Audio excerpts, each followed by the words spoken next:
Hey everybody, I'm back with another countdown video, and today's topic is money. Everybody wants more money in RuneScape, and I'm going to show you how to get it with 10 easy methods that require almost nothing. All you high levels out there that kill Zora all day, every day, and make 10 mil cash money dollars an hour and don't understand us noobs and our methods, you should go ahead and click off the video right now, because these methods are for low level players who don't have anything that are looking for some fast cash to begin their journeys into making the big bucks. With all that being said, let's just stare at this black screen for another 5 seconds until the color bars come in, preceding us on to the beginning of the actual video.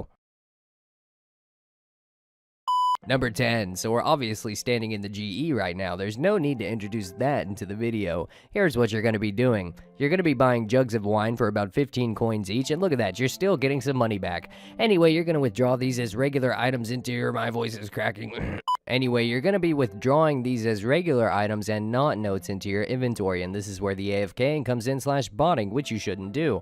Drink all the wines and get super turned up. Then once you have all the empty wine jugs, you're going to want to sell those back into the GE for 30 coins each, or 35 to 40 if you don't mind waiting overnight. But if you need GP quick, just sell them for 30, and sometimes they'll even still sell for even more than that. Started out with 1k, got 1.5k now, and the only thing left to do after everything is said and done is try to go rework on 40 attack for Rune again. Good luck. Number 9, so what exactly is this method that literally requires nothing but at least 1,000 coins? The answer is buckets! I actually mean baskets. I was supposed to say baskets. Oh god. Anyway, north of Catherby at the farming spot, everybody knows this spot, you're gonna talk to Vanessa and buy her baskets for literally 1 coin each basket. Buy as many as you can. There's 500 in her shop by default, and when her shop runs out, hop worlds do it all over again, while banking, of course, at Catherby Bank. And when you feel like you've got enough, go to the GE, and don't be a tightwad, okay? I mean, nobody's gonna buy a basket for 100 plus coins each unless you leave it overnight. Then you might have a chance, but if you're really needing cash fast, knock those prices down a few notches, maybe like 50 to 70 coins each, and they should sell right away. Now, I started with 1k coins in my inventory, and now I almost have 3k. Number 8. Now, for this method, you have to at least have started Morning's End Part 1 to get to the bank at Letya, and you must have fully completed Regicide, along with its requiring quests as well, unfortunately meaning that you must have completed the Underground Pass too. Anyway, what you're going to be doing is you're going to want to grab yourself a teleporting crystal to get to Letya, or you can get an elf camp teleport, but you'll have to walk a little bit more than usual. Anyway, make your way to Iban's temple inside the Underground Pass and begin killing the disciples of Iban for their Zamorak robe. God damn it. Voice cracking. And begin killing the disciples of Iban for their Zamorak robes. These guys are only level 13, so if you can't kill them, you may want to go back to 10 or 9 and use those methods. Once you've got a full inventory, just make your way to Letya Bank, bank them, repeat the process, and once you feel like you got enough, go sell them at the GE and make bank. Number 7, the Gnome Restaurant minigame, and you need 42 cooking before you can actually do this. Now, before starting this, you're gonna need to talk to Aluf Gianger. He'll tell you that you gotta talk to his daddy for the food training and family friend Blueberry for cocktail training. Once you've done that, go back to Junior and get your order, but here's the trick. Do not take any order from this little dude except for orders that are being requested by Captain Ninto and Captain Derkin. If you get anything else, just say that you can't do it and he'll hopefully give you one of these guys.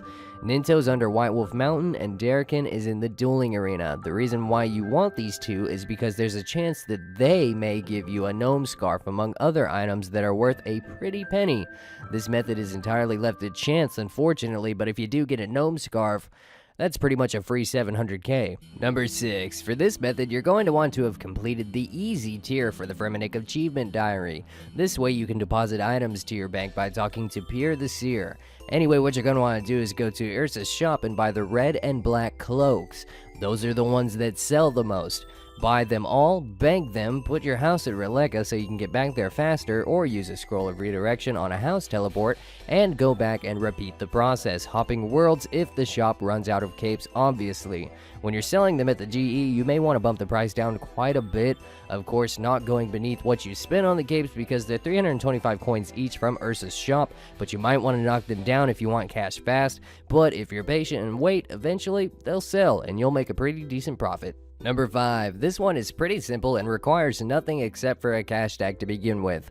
Buy a full iron set in the GE manually, meaning buy the shield, legs, helm, and plate, and then convert it into an actual armor set in the GE, and then sell it back and you'll get a little bit of profit. Straightforward and simple. Number 4. For this method, you're going to want to have completed the Heroes quest so you can recharge your glory amulets. You're going to need some cash, an air staff, a shitload of unpowered orbs, 66 magic, and a shitload of cosmic runes. And what you're going to want to do is start in Edgeville, take out 81 cosmic runes, and fill the rest of your inventory with 27 unpowered orbs. Go through Edgeville's dungeon, make your way through that little wilderness area, don't get PK'd, cast Charge Air Orb on the air obelisk, and you're good to go. Watch Game of Thrones or something like that for the next 30 seconds, and repeat the process. Check out that price difference between a regular unpowered orb and an air orb.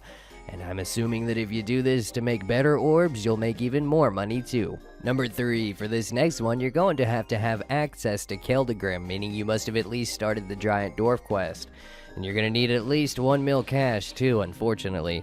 You can do one of 2 methods here. You can do gold leaves or limestone bricks. Go to the stone mason shop at the southwest side of Keldagrim and buy the leaves for 130 coins each, or the limestone bricks if you don't have enough money for the gold leaves, because they'll sell in the stone mason shops for 27 GP each, but sell on the GE for about 200 each, and gold leaves will still sell for about 140 to 150k each. So it's a great method if you have enough money to start it off. Number 2. This method requires the completion of the Tyblo One-Eye Trio quest, and you're going to want to buy some trading sticks from the GE. Don't worry, they're pretty cheap, and we'll get to why you need them in a moment. Anyway, make your way to Tyblo One-Eye Village, and you're going to want to trade and buy all the raw Kawambrons you can carry. By default, there's 8 in stock, so you're going to have to world hop, and once you've got a full load, then you're going to want to walk north a bit and trade Rio Nasta and bank those raw Kawambrons, and you need the trading sticks to be able to actually do that with him, and you're going to repeat the process. Guys, PKers use these things all the time, and PKers eat these things all the time, so there's always going to be demand for them, and if you cook them, you'll make even more money. Number 1, for this method, you do not need any money at all, but you do need 15 construction, and you'll need 40 if you want a butler, which will make this process so damn easier, and I highly recommend it. But anyway, make yourself a workshop room and begin taking off the wall all the saws your inventory can hold, and then you give them to your butler, make him bank your saws, and continue collecting them from the wall. All you gotta do is spam click the tools on the wall and keep pressing the number 1 over and over. If you do that enough and go sell them to the GE, they're little less than 300 coins. And behold, one of the easiest money-making methods that most players have no idea about. Thanks for watching, guys, and real quick, I'd like to thank all these people who have donated to the channel via the support button on the channel, and I cannot thank you guys enough, but what I can do is read your names. So thank you Rune Punks, Aaron Parrish, Lake Boardman, Delark, Fabian Gordon, Mr. Snazzy01, Matt Steele, PC, Nick Brandlemayer, Nemeris, Ryan R, Rick White, Aussie Warrior, A Black Guy Talks About, Mr. Smitty, I Am Censored, Willie the Kid 44, Ex Lucifer, and Not Richie Simmons. Thank you guys. Not Richie Simmons. Thank you guys, and to the rest of you, thank you for watching this video. I hope it helped you out, because you're helping me out just by watching it. And as always, if you know what I should count down next, post it in the comments, and I'll try to make it happen. Be safe, and I will talk to you guys later.